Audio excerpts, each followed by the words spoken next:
Pada orang yang batuk berbulan-bulan tak baik-baik tu, mesti ni dengar. Liana nak share satu feedback yang menarik supaya korang boleh nampak sinar dan harapan.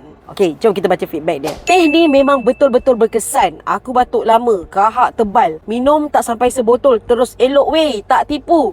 Alhamdulillah. Ini memang real, bukan tipu-tipu punya. Abang ni kongsikan feedback lepas dia amalkan Quds Al-Hindi ni. Batuk dia yang dah lama tu hilang. Kahak yang pekat hilang.